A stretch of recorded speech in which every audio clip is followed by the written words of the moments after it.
Donc salut tout le monde et bienvenue sur Let's Test. On se retrouve aujourd'hui pour une nouvelle vidéo sur la thématique du bien-être.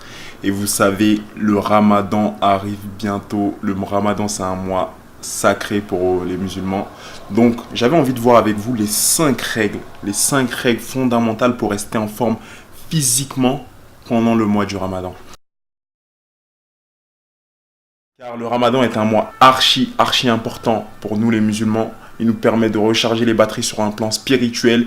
Mais il y a beaucoup de personnes qui se retrouvent fatiguées physiquement car ils ne respectent pas certaines règles en fait. Ils abusent, ils sont beaucoup dans l'excès par rapport à l'alimentation, par rapport au sommeil, etc. Donc je vais vous donner les 5 règles fondamentales pour rester en forme physiquement et afin de ne pas rater des jours et ne pas tomber malade pendant le mois du Ramadan, car ce n'est pas le but du Ramadan. Le but du Ramadan, c'est de passer un jeûne sain et d'être en meilleure forme possible.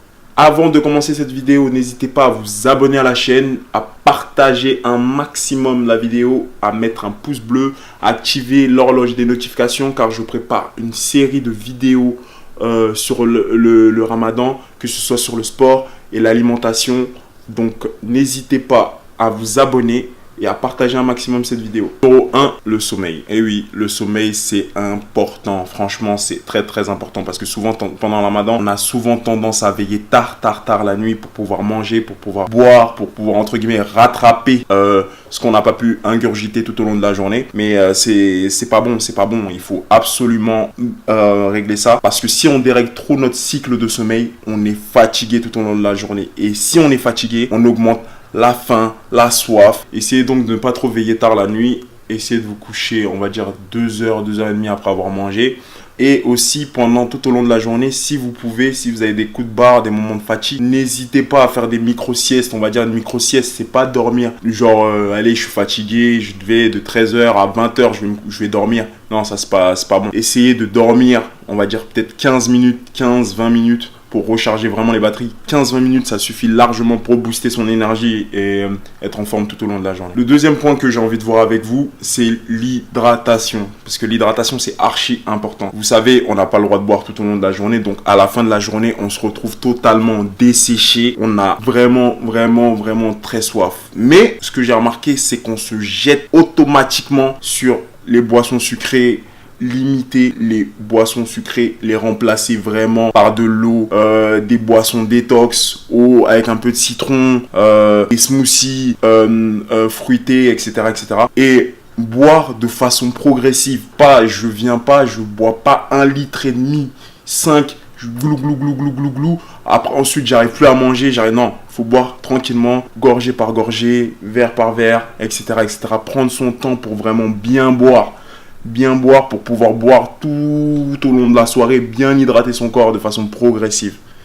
Donc la troisième règle, c'est réguler le sucre. Le sucre, franchement, c'est le pire ennemi de votre mois du Ramadan.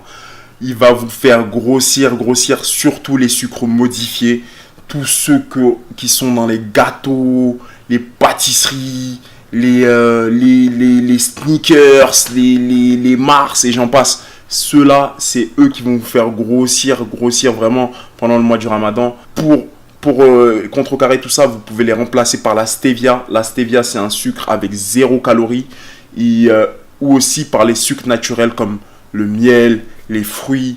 Franchement, il est beaucoup mieux pour votre santé d'utiliser des sucres naturels que des sucres modifiés. Vous le sentirez tout au long de la journée, vous aurez une énergie plus constante, plus longue qu'avec les sucres modifiés. Quatrième règle que j'avais envie de voir avec vous, c'est les aliments qui contiennent un fort taux de matière grasse. Ça veut dire on les retrouve dans les pâtisseries, pour nous les Africains, dans les kebs, les riz au gras, les alocos, tout ce qui est frit.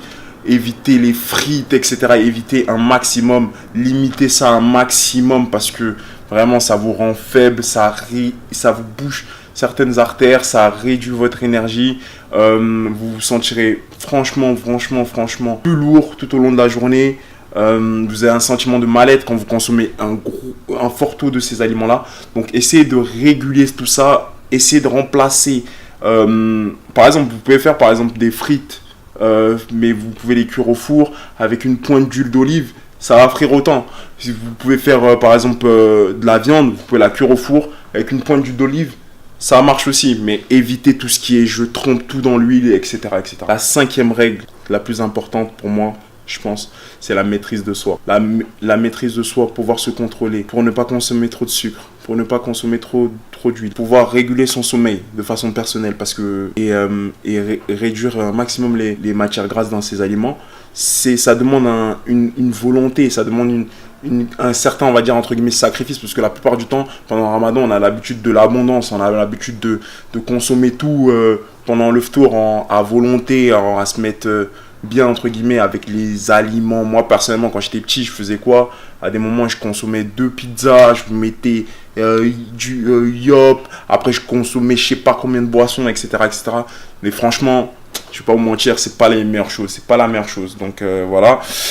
Donc n'hésitez pas à vous abonner à la chaîne, à nous suivre sur les différents réseaux sociaux. Et je vous prépare d'autres vidéos sur l'alimentation, le sport pendant le ramadan. Donc de façon plus précise.